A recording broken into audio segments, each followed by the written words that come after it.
para mí presentar este panel. Le hemos puesto por nombre gritativo Panel Federal. No como el jabón federal, pero sí con la misma limpieza, la misma transparencia, porque todas las personas que están acá vinieron por sus medios, desde sus respectivas provincias hasta la capital federal.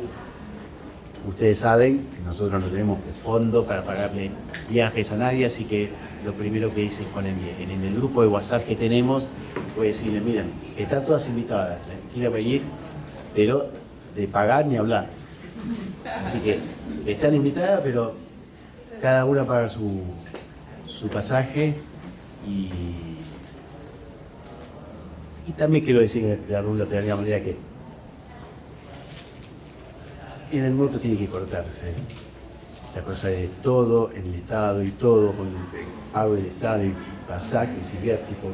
Así que quiero valorar eso. Y que ustedes sepan que la gente que está acá está porque quiso venir, porque quiere estar y porque trabaja todos los días en el campo de la discapacidad de una manera muy laboriosa y muy digna.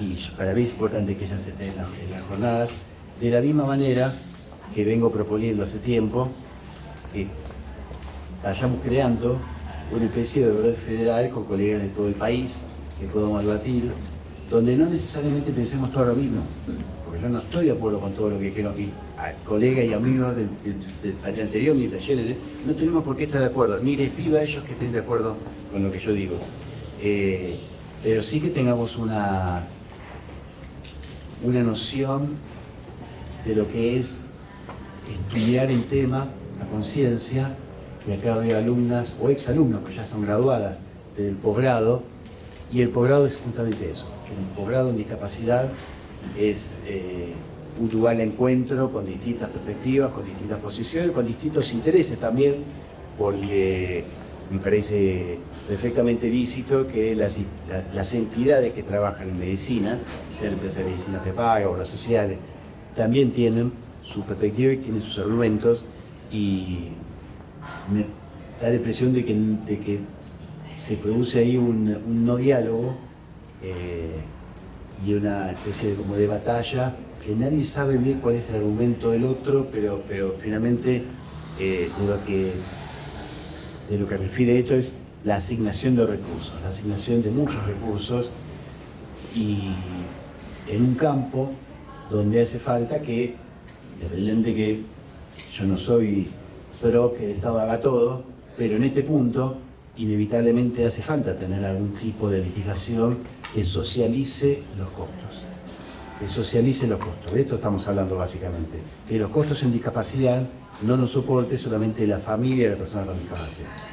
¿Por qué? Porque son costos catastróficos. Sería imposible que una familia con una persona con discapacidad pueda cubrir un centro de día, un hogar, una prestación permanente, un acompañante. Sería imposible. Entonces, ¿cuál fue la solución del 4901? Bueno, lo socialicemos. Lo socialicemos a través de un sistema previo que es el de las obras sociales. Interesantísimo, y tema que lo han planteado muy bien los chicos del panel anterior, que tenemos que seguir debatiendo. La ventaja que tenemos nosotros es que somos, entre comillas, académicos. Entonces podemos pensar en cuestiones que no comprometen ni el erario público ni el patrimonio de ninguna entidad. Así que es una ventaja, pero también tiene una desventaja. La desventaja es que no estamos en las decisiones, salvo, bueno, Guido, que está ahí en su obra social, pero es un empleado, nada más, un profesional empleado, no es un director, no es un directivo de la obra social. Así que con ese criterio de amplitud y de convocatoria a las distintas realidades que hay, venimos desde hace muchos años haciendo convenios con colegios de abogados de las provincias. ¿Para qué? Para dictar el posgrado en discapacidad, no solamente acá en la facultad, sino dictar el posgrado sobre discapacidad vía SUB en distintas provincias. Lo hemos hecho en Mendoza, lo hemos hecho en Córdoba, lo hemos hecho en Neuquén, lo hemos hecho en San Juan y lo hemos hecho en Santa Fe. Y en Santa Fe hay 4 colegios de abogados, de los 4 ya llevamos 3, nos falta uno, que es el norte. Reconquista. Periodo de 5. 5. El de Venado Tuerto es 5 representante. 5. 5. Bueno, ya lo vamos a hacer en Tuerto también, donde está nuestro querido amigo, nuestro representante. Así que, Fabricio, ya ahora van a hablar cada uno de ellos. Para mí es un honor entonces contar con estos colegas. Los voy a presentar, aunque solamente esperé que ellos y ellas se vayan también presentando, porque no todos litigan, aunque sí la mayoría litigan en materia de discapacidad, y cada una tiene algo para contar de la realidad de su provincia. Si bien hay cuestiones que son federales, que pasan en todos los países, de todas las provincias, pero otras no son de cada lugar. Así que voy a empezar presentando a mi querida colega que veo que acá anotó, Nachite. Yo empiezo. Las 3 valen. Bueno, entonces, Pero bueno. te presento. Nos presentamos nosotros. Juan, te quitamos esa. Él quería presentar. Ese día. La mejor presentación es que las escuchan. Realmente lo que saben estas chicas es impresionante. Y para mí sería un honor que en algún momento vayamos hacia la creación, no sé si informalmente o informalmente, de hecho ya creo que funciona informalmente así, como una especie de red federal en materia de derechos a las personas con discapacidad. Así que bueno, le doy con la profesora Valentina. Bueno, gracias Juan, perdón, no sabía si quería presentarnos efectivamente o te sacábamos un poco ese peso de presentarnos. Bueno, mi nombre es Valentina González, soy abogada litigante hace 20 años ya, soy de la provincia de Mendoza, como escucharán con mi acento, y yo quería traerles 2 ideas de Mendoza, una que es más académica y otra que es más procesal. No sé si esto se puede alegar en el silencio.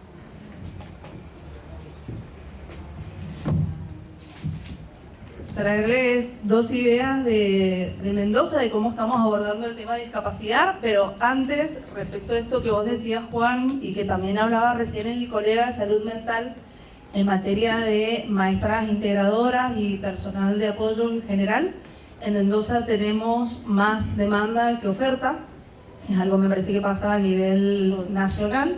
O sea, lamentablemente no hay tantos profesionales que tengan el título, lamentablemente son más bien estudiantes que arrancan a trabajar justamente porque en todas las escuelas, ante la primer cuestión o el primer problema que tenga él o la alumna, te piden una maestra integradora o un acompañante terapéutico, depende de lo que se requiera.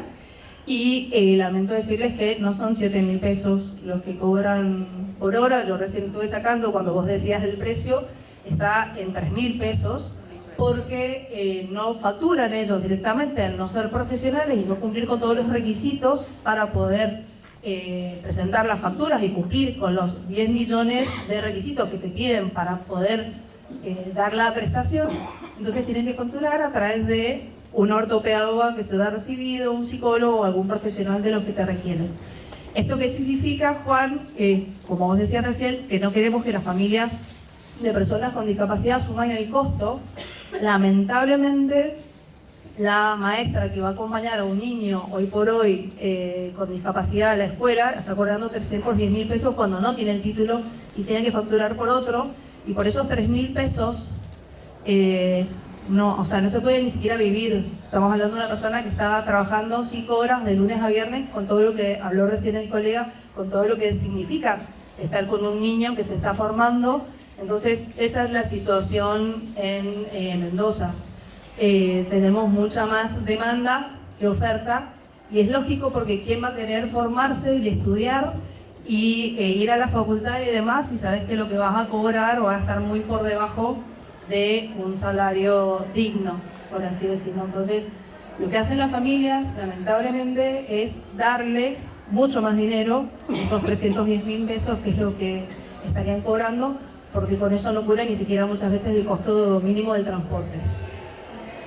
Dicho esto, traerles una noticia que es un poquito más alentadora y que es más novedosa de Mendoza, que es más académica. Se presenta como una propuesta inédita. Ustedes me dirán si en sus provincias o en sus lugares se está dando.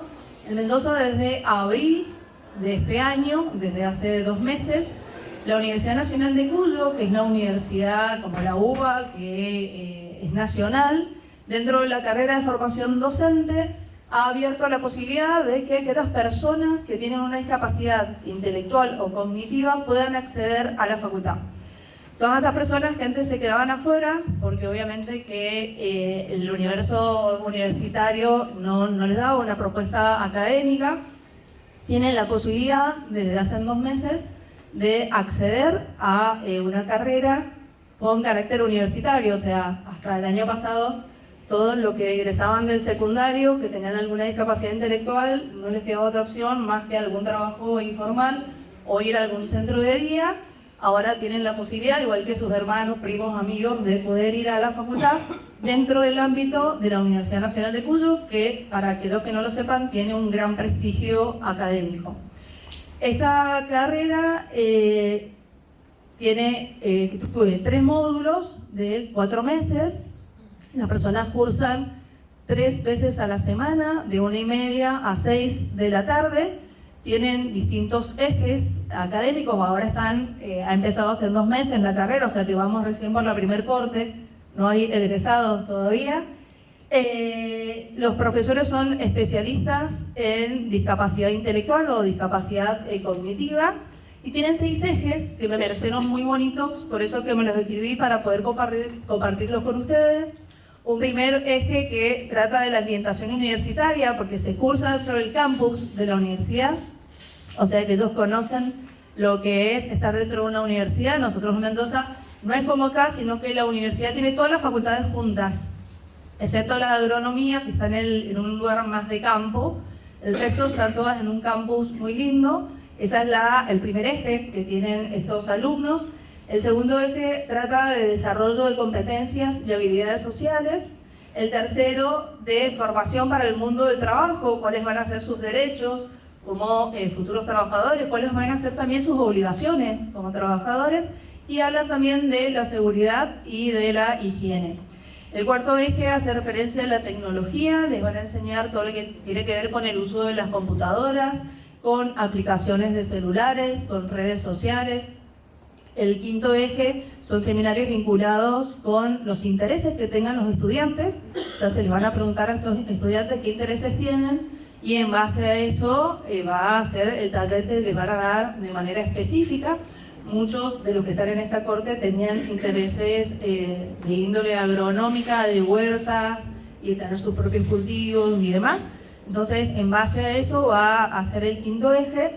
Y el sexto está relacionado con talleres, con tareas de hotelería, gastronomía, auxiliar en actividades de educación física, auxiliares en actividades como educación. O sea, probablemente el día de mañana tengamos algunos acompañantes terapéuticos o algunas maestras auxiliares integradoras que tengan algún tipo de capacidad intelectual, gracias a esta nueva carrera que ha creado la Facultad de Educación en Mendoza. O sea que no todo es tomar vino en Mendoza, sino que por suerte estamos avanzando en este aspecto. Y el otro aspecto que les quiero compartir es un aspecto más procesal. Tiene que ver con la caducidad de instancia, que me imagino que acá también obviamente se está dando. En Mendoza se está trabajando con un proyecto para que la caducidad de instancia no se pueda operar en materia de amparos con discapacidad, sobre todo en los amparos que tienen una medida precautoria, donde muchas veces los progenitores o las familiares de personas con discapacidad no alcanzan a acompañar toda la prueba, toda la documentación y demás. Nosotros tenemos un periodo de caducidad que es muy corto, que son 6 meses. Se está tratando en este proyecto de que justamente esta caducidad no opere, que no puedan plantear los abogados de las obras sociales prepagas la caducidad, porque justamente está siendo en Mendoza una práctica sistemática y deliberada por parte de los abogados, que lo único que generan son costas, y que los familiares, costas obviamente a favor de los abogados, y que los familiares de las personas con discapacidad tengan que volver a reiniciar el proceso, porque por supuesto que en materia de discapacidad se puede reiniciar cuantas veces sea necesario. Entonces, se está trabajando justamente con ese proyecto para que este instituto de la caducidad de instancia no opere en amparos de discapacidad, justamente porque son derechos que en principio y en final no se extinguen con el transcurso del tiempo. Son derechos inalienables, imprescriptibles, y todo lo que hemos estudiado en el pre de la universidad, motivo por el cual esperemos que opere este proyecto de ley. Y bueno, por lo tanto los abogados litigantes nos estamos planteando permanentemente de que esta estrategia procesal de los abogados de las obras sociales y prepagas no se tenga en cuenta al momento de ser planteado. Bueno, ese es mi pequeño aporte de intervención de Mendoza. Los esperamos por allá cuando quieran, me pueden contactar, para mí va a ser un placer. Los dejo con María Román.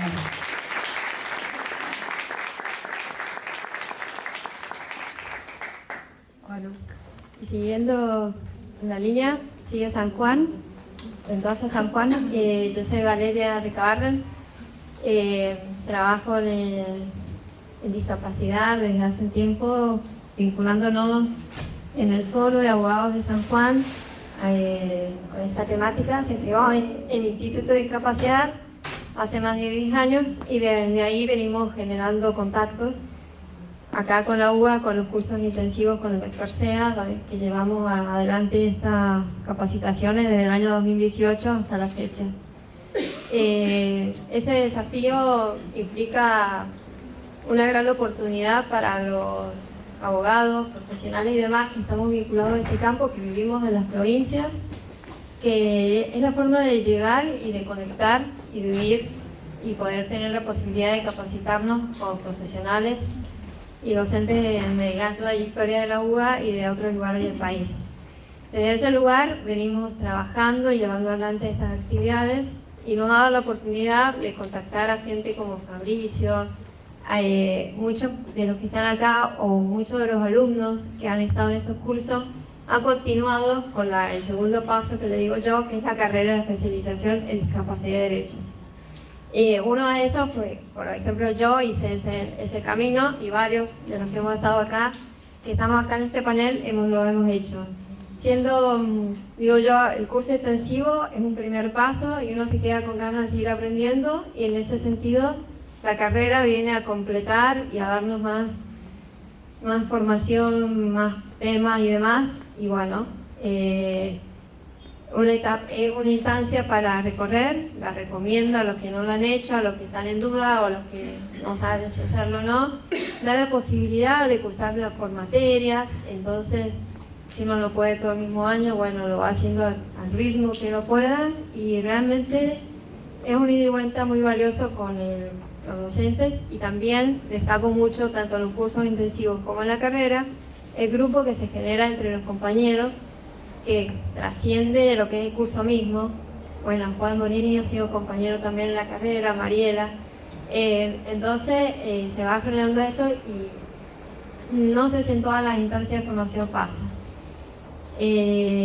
Vinculada a todo esto, estoy también colaborando y trabajando activamente en lo que es la revista académica de discapacidad y derechos, que Andrea contó que había salido el nuevo número.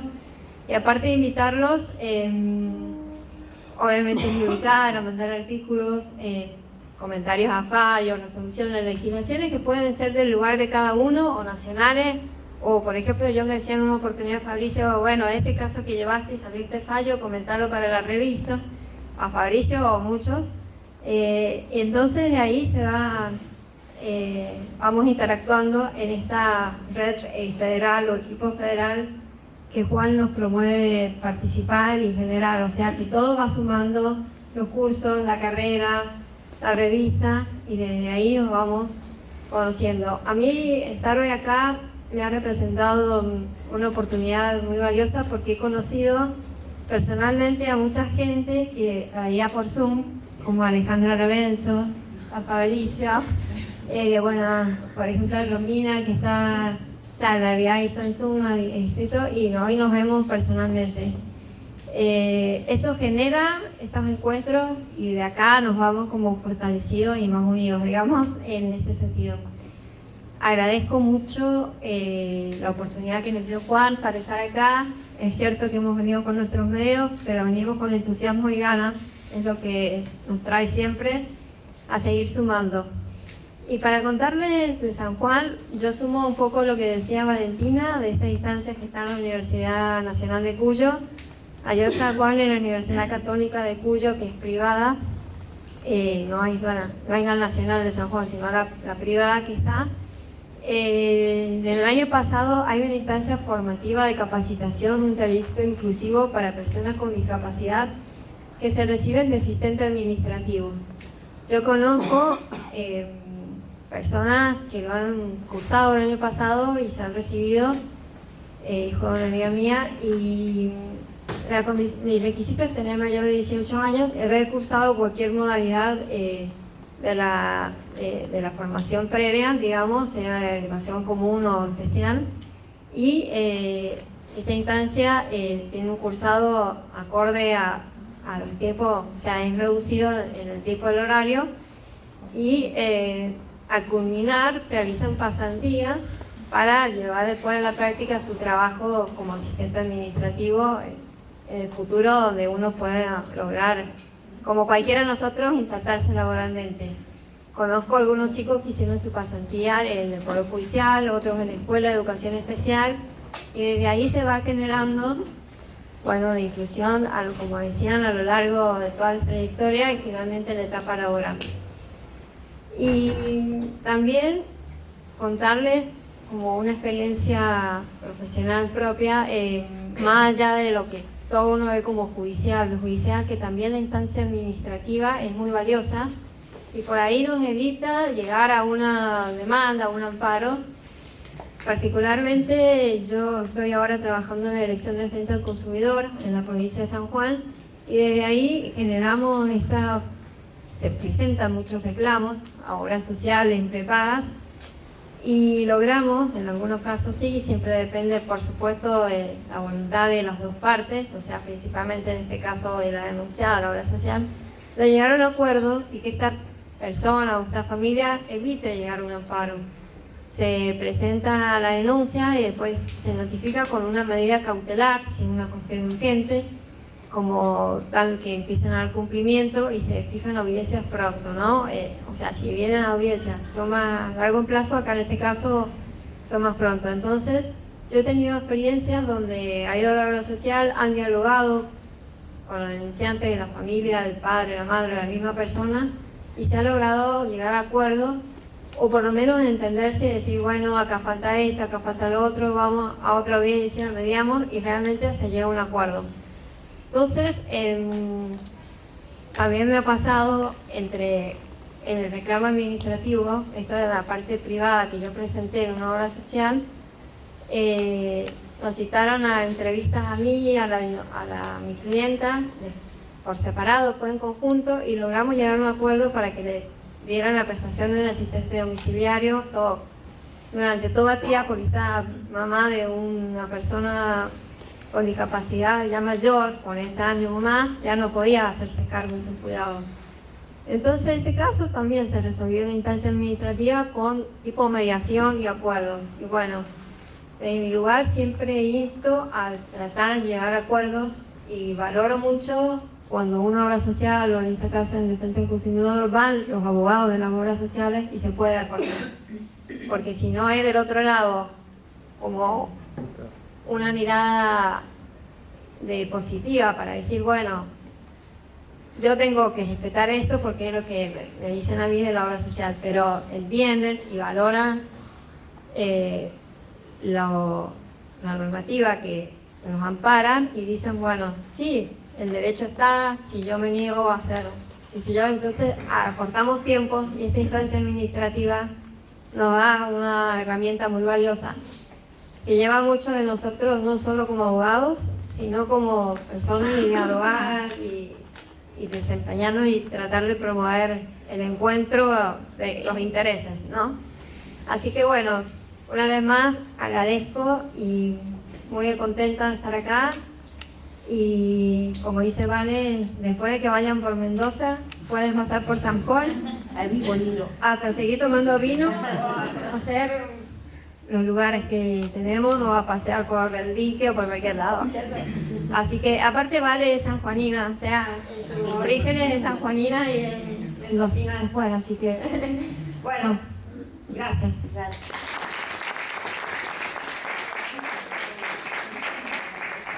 Vale, yo te quiero hacer una consulta que hable Valeria Melanguino. ¿Ustedes, Defensa del Consumidor, ponen algún tipo de sanción si la obra social no cumple o sea, si esas sanciones efectivamente sirven de algo? Si la obra social no cumple o sea, no va a la audiencia, no presenta ninguna propuesta, nada, se formulan cargos. Ahí se le notifica. Y ahí tienen 5 días más para presentarse y quizás arreglar.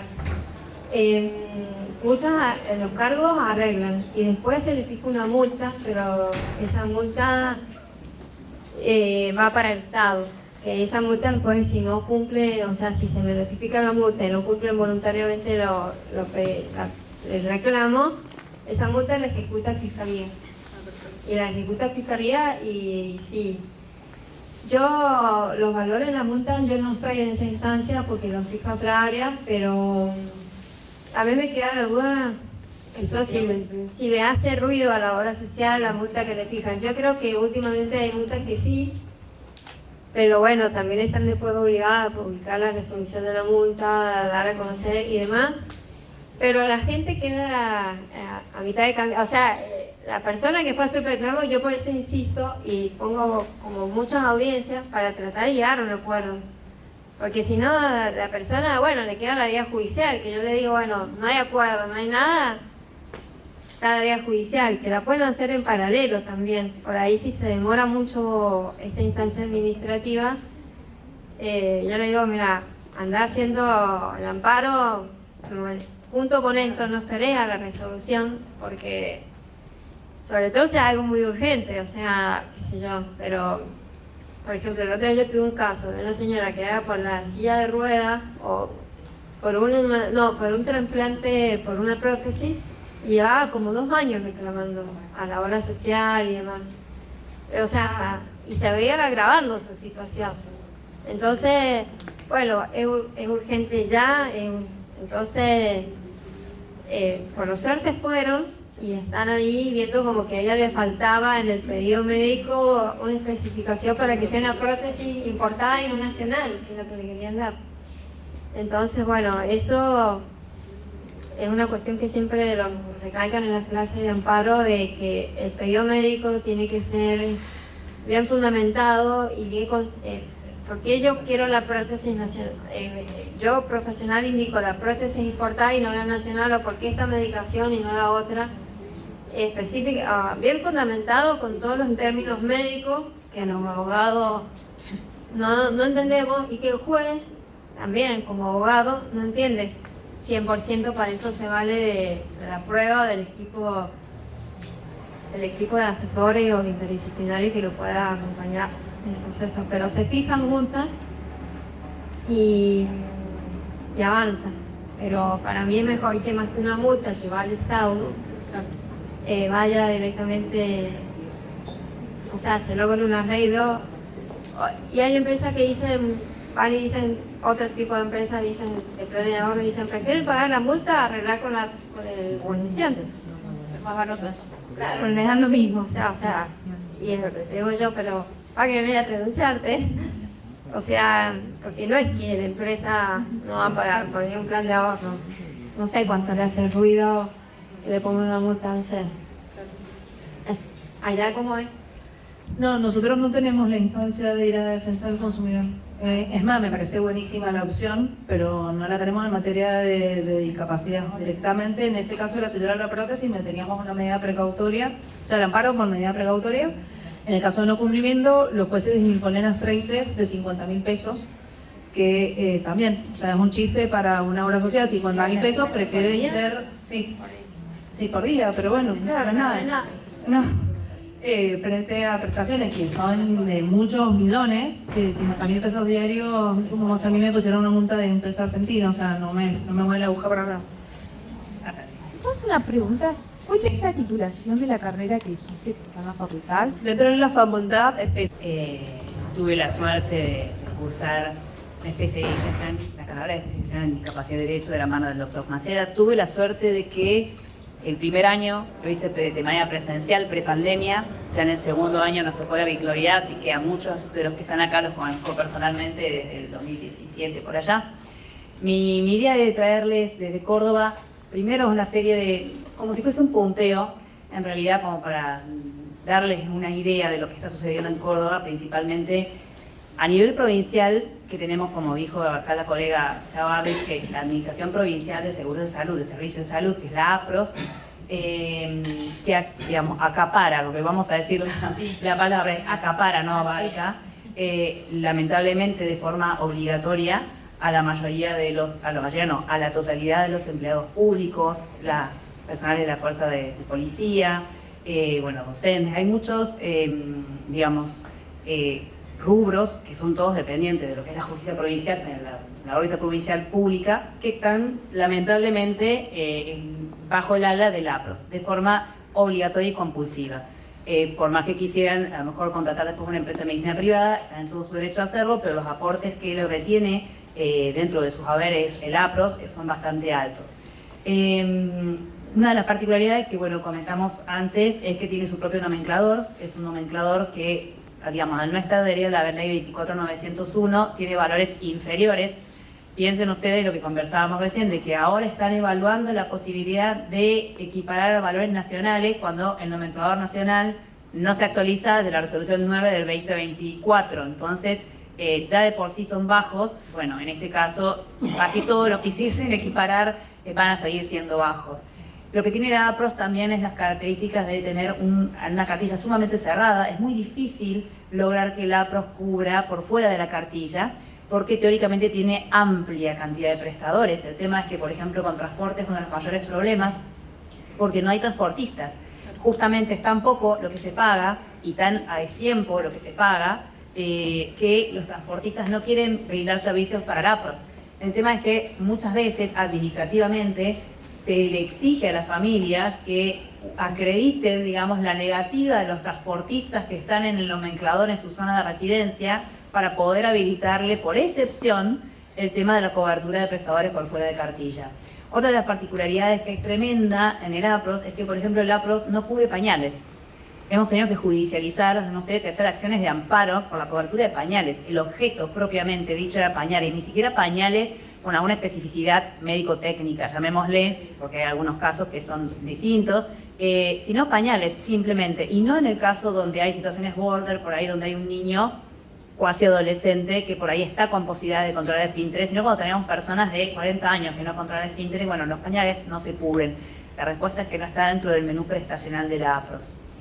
Entonces, sí, bueno, tiene para darle un aspecto positivo a ese nomenclador el tema de la inclusión de las acompañantes terapéuticas, que vino a zanjar una discusión que terminaba siempre judicializando, porque lamentablemente, como no está dentro del nomenclador nacional, no estaba dentro del nomenclador de la APROS, y en ese caso lo que hacía la APROS era equipararla a las empleadas de servicio doméstico de la 4ª categoría. Entonces, ni siquiera dentro del cuidado de niños, o sea, venía algo como que un poquito más para abajo. Como novedad en Córdoba, que bueno, se aprobó la ley, la 10393 de acompañantes terapéuticos, que ha generado la creación de este registro, ¿no? Entonces es como que sale un poco de la penumbra la figura del acompañante terapéutico, se da un poco de luz a esta discusión de si es una prestación de lo que es salud mental o si cumple otras funciones, y la verdad que fue muy celebrada por los acompañantes terapéuticos. Lo que sí, a nivel general, y esto sucede en toda la nación, hay una gran problemática al no estar determinada cuáles son las condiciones técnicas o las condiciones educativas, las características educativas que tiene, el trayecto educativo que tiene que tener un acompañante terapéutico para poder ejercer. Se discute justamente porque hay por ahí formaciones de 2 meses, como también hay formaciones de 2 años, o con distintas cargas horarias. Entonces, lo que se ha empezado a hacer en Córdoba, por lo menos con respecto al tema de las AT, tanto a nivel provincial como a nivel federal, es pedir que la persona que va a llevar adelante esa tarea, y sobre todo si es en acompañamiento educativo, en el ámbito escolar, que detente determinada formación en cuanto a la carga horaria.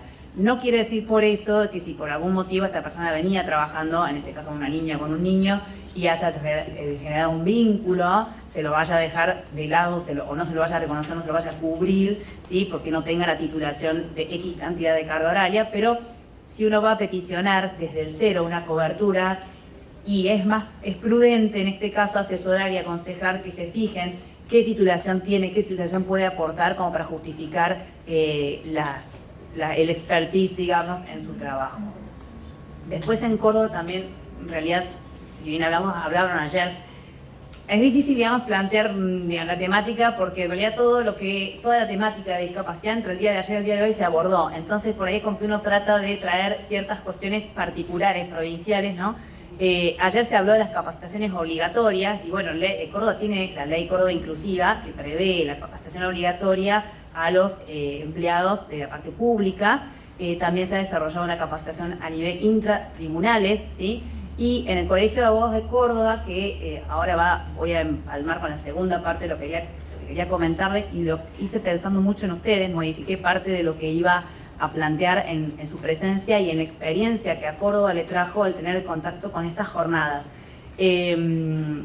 Particularmente porque a esta formación de los colegas abogados que van a recibir su matrícula, se han hecho 2 capacitaciones obligatorias desde el Colegio de Abogados de Córdoba. Una es de género y la otra es de discapacidad. En ese sentido, cuando uno sale de la Facultad de Derecho en Córdoba, al menos de la UNC, no tiene contacto alguno, ¿sí?, con lo que es la discapacidad. Yo egresé de la Universidad Nacional de Córdoba sin saber lo que era la discapacidad, sin tener en cuenta ni siquiera qué normativa existía a nivel nacional, qué derechos tenían, o sea, no se mencionó durante toda la carrera, ¿sí?, lo que era el término de discapacidad y los derechos de las personas con discapacidad. Entonces, bueno, ahí un poco lo que pensaban ustedes, el haber podido ser herramienta, en mi caso, a través de toda la formación que tuve para Córdoba, el doctor Juan Seda ha sido testigo, Natalia, que ha sido integral de la sala de discapacidad desde el primer momento, es algo que vale la pena referenciar. En la primera jornada que asistí acá en Buenos Aires en el 2017, tomé contacto, porque en Córdoba no había nada, lo refiero a ustedes porque ustedes decían ayer algo parecido, si bien está la Vale en San Juan, que seguramente va a ser de referente para que ustedes puedan profundizar en su formación. En Córdoba no había absolutamente nada relacionado a discapacidad, no había cursos, no había maestría, no había posgrado, no había absolutamente nada. Por ese lado, al volver envalentonada, ¿no?, como decía, no de forma obligatoria, pero sí envalentonada, hablo en el Colegio de Córdoba. Y en ese momento se crea un observatorio del protocolo de acceso a la justicia para las personas con discapacidad, basado en lo que era la aplicación del protocolo de la regla de Basilea.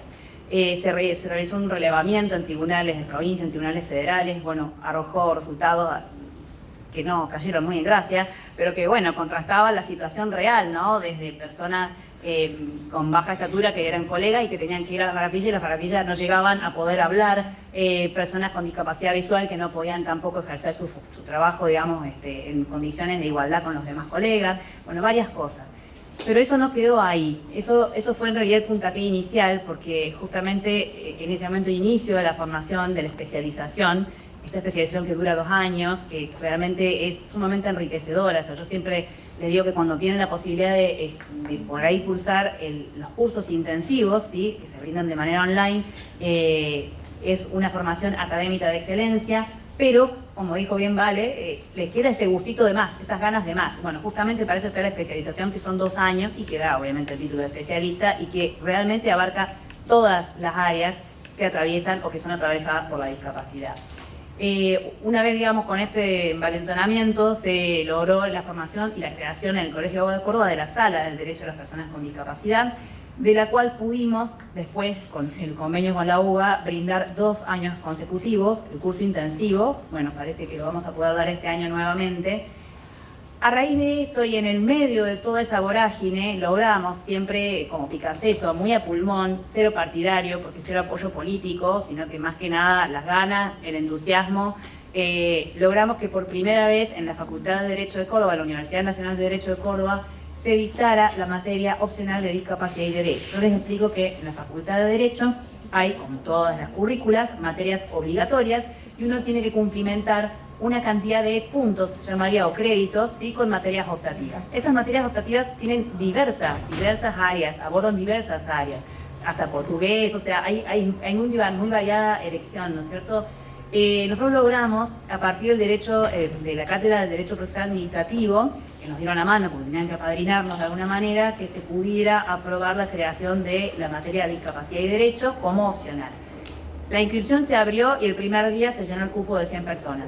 Esa materia terminó con el dictado de clase a pulmón, mío y de 2 colegas, con 75 alumnos. Cuando hay una deserción en líneas generales de las materias de los inscritos a los que terminan de cursar, realmente significativa. Entonces, eso demostró el interés también de las personas por capacitarse en lo que era discapacidad. Y de alguna manera también esto trajo como un coletazo, digamos, que el colegio se diera cuenta de la necesidad de que habían personas que salían de la Facultad de Derecho y no tenían idea. No hablemos de conceptos, no hablemos de normativas, o sea, hablemos del trato digno. La verdad que bueno, fue un gran logro, digamos, que se pudiera realizar esta capacitación, que si bien es obligatoria para todos los que ejercemos el derecho. Por nuestra obligación social lo debemos conocer. No podemos salir de la Facultad de Derecho, no podemos colgar un título en la pared sin siquiera tener este conocimiento. Si después se desea profundizar o no, será otra cosa, pero por lo menos brindarle esa herramienta.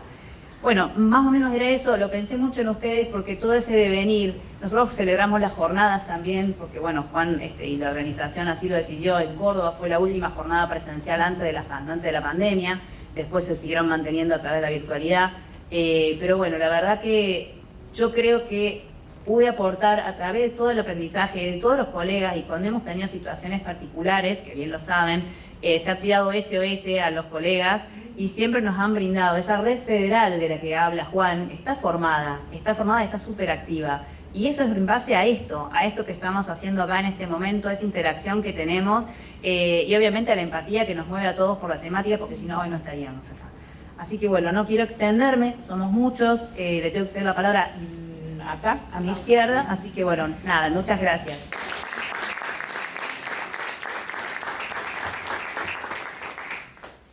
Bueno, mi nombre es Paula Ricol, yo vengo de la ciudad de Neuquén, soy porteña, pero resido en Neuquén hace 18 años, así que hablo entre medio rápido, lento y me cojo las tesis según cómo me salga.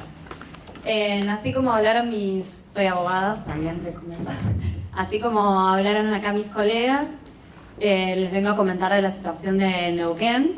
Nosotros íbamos a venir a las jornadas con una colega, Estela Yel, que no puedo venir por problemas personales, y vengo a traerles también un caso de ella. Bueno, inicialmente nosotros también tenemos una ley que capacita a los 3 poderes del Estado en discapacidad, es una ley bastante reciente. Se creó en el 2021, pero recién ahora, a partir del año pasado, el 2024, se está empezando a capacitar. Tenemos los pros y los contras, no todos estamos de acuerdo con la capacitación obligatoria. Muchos ya hemos pasado por capacitaciones obligatorias de género y sin embargo uno sigue recurriendo a las entidades públicas y no saben nada de género y han hecho las capacitaciones. Entonces también estamos como ahí viendo quién es que da la capacitación y qué es realmente la calidad humana que uno quiere brindar cuando te capacitan y lo que recepcionas. Les vengo a comentar un caso que es bastante conocido en Neuquén, es el caso de Lautaro. Lo nombro porque bueno, es una persona que lo hizo público su caso, acudió a los medios. Bueno, Juan, vos escribiste respecto a ello. Mabel, vos también lo conocés.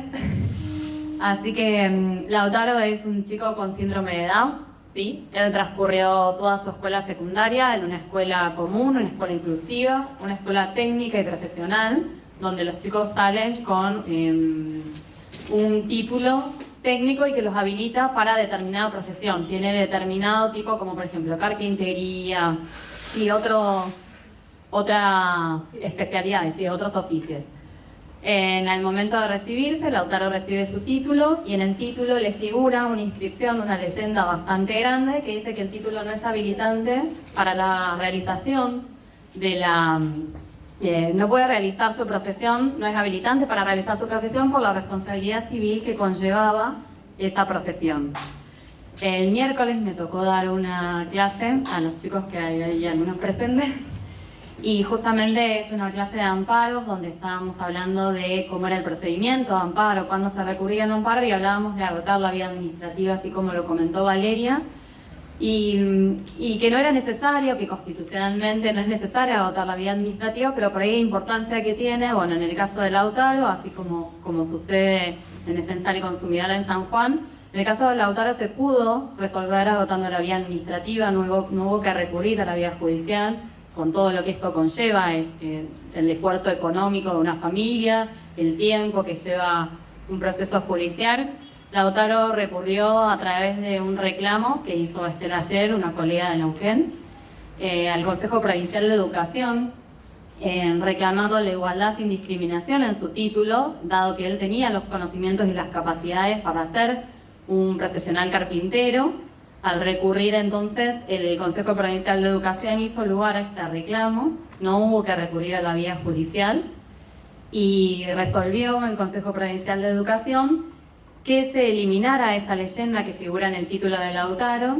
Esa leyenda hago referencia que es del artículo 41 de una resolución del Consejo Federal de Educación, la resolución 311 del 2016, que dice que todas las escuelas técnicas profesionales, cuando son cursadas por alguna persona con discapacidad que recibió apoyo para la inclusión o apoyo pedagógico dentro del plan de estudio, esto quiere decir que tuvo un acompañante terapéutico o una maestra de apoyo para la inclusión, tiene que salir con esa leyenda para no adquirir responsabilidad civil en caso de tener algún inconveniente profesional.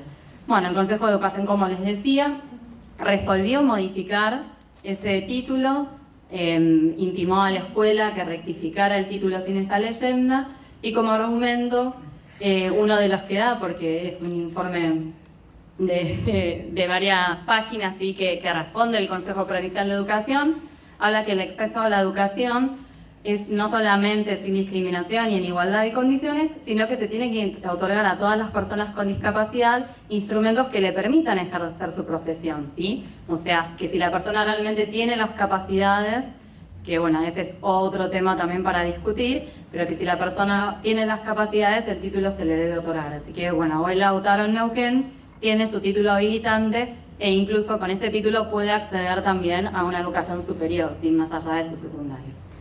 Eso es lo que les quería comentar de Neuquén.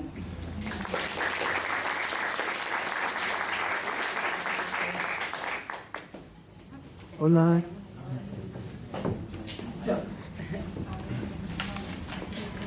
Ahí está.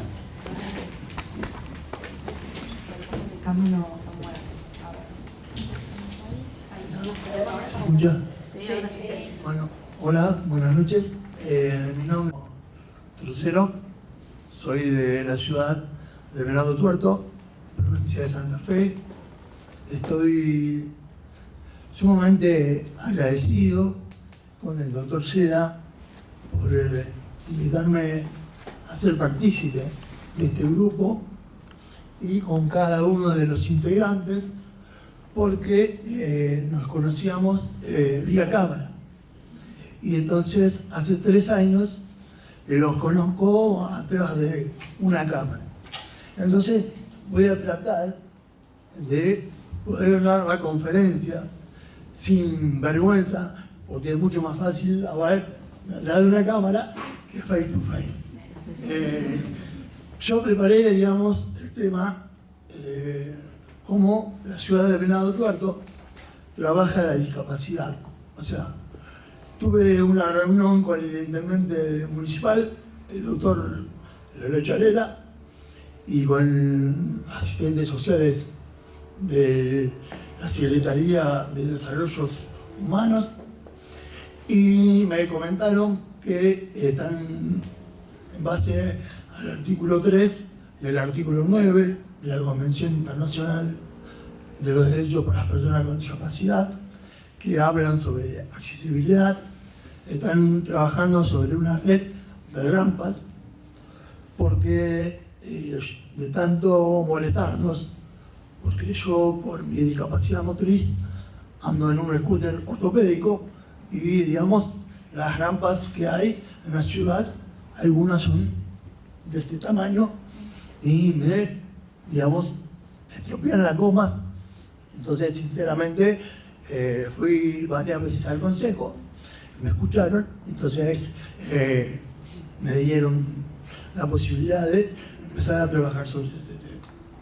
Uno de los temas, en realidad yo podría hacer la exposición en dos partes.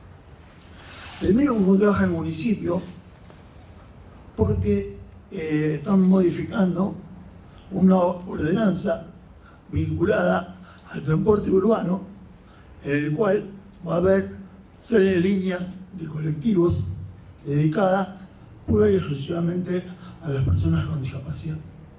En primer lugar, digamos, van a empezar con personas con discapacidad motriz y luego con las diferentes discapacidades. El municipio ha recuperado, según el secretario de Desarrollos Humanos, 160 espacios donde lo ha acomodado, digamos, para personas con discapacidad, donde tienen juegos, donde tienen bancos acordes a las necesidades de cada persona. Y, digamos, como Juan me dijo que no me exceda tanto, porque sabe que hablo mucho en las clases, entonces voy a pasar a lo jurídico, que sinceramente estamos muy mal. Cuando digo muy mal, estamos con 2 juzgados de circuito, perdón, de distrito, un juzgado de circuito por competencia material y las coterráneas acá de Santa Fe saben cómo es la ley orgánica de nuestra provincia. No les compete el tema de amparos y de materia de discapacidad. Yo creo que no saben, digamos, porque de repente le viene una quiebra, le viene un divorcio y de repente le viene un amparo sobre una obra social que no cumple con las prestaciones de discapacidad. Entonces, nosotros como Santa Fe, como obra social, perdón, porque también trabajo en el Ministerio de Salud de la provincia, antes trabajaba en el Ministerio de Discapacidad, en el área de discapacidad de la provincia, luego con el cambio de mando con el gobernador actual, Maxi Puyaro, digamos,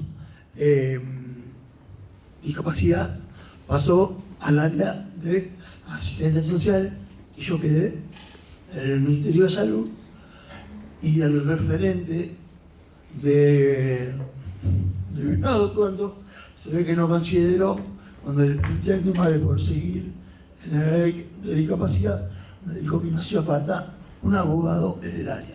O sea, si no hacía falta un abogado en el área de discapacidad, donde hace falta, digamos, donde tengo que ir a trabajar, me llueven las consultas por teléfonos, porque, digamos, mi compañero de trabajo me recomienda que me conoce como trabajo y me recomienda a algunos clientes porque no hay gente. O sea, el único profesional especializado en derecho y discapacidad, aunque todavía no termine el posgrado, porque Juan me tiene que corregir antiguo.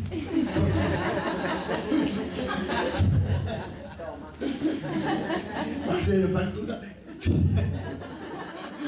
Pero bueno, y volviendo al tema y poniéndonos serios, lo que hace los jueces cuando le llega un amparo de APOS, lo manda a la competencia federal. Cosa totalmente arbitraria, inconstitucional, que lo estuvimos hablando con las chicas de WhatsApp, y yo, digamos, se lo planteé a un colega más experiencia que yo, y le dije, digo, ¿cómo van a hacer esta locura? Sí, van a todo a la competencia federal, sea IAPOS, que es la obra social, y será cualquier prepaga o cualquier obra social nacional. Así que bueno, jurídicamente estamos en un problema bastante grande. Los problemas, valga la redundancia, son cada vez más en el el tema de prestaciones, haciendo mención a la ponencia anterior de los chicos, que estuvo brillante, tanto de Andrea como del colega, y no recuerdo el nombre, porque Guido, porque tengo memoria visual, pero no tengo memoria de nombres. Y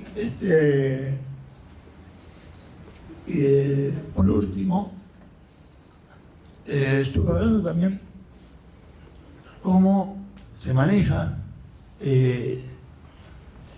la municipalidad en el tema de transporte con respecto a las personas con discapacidad.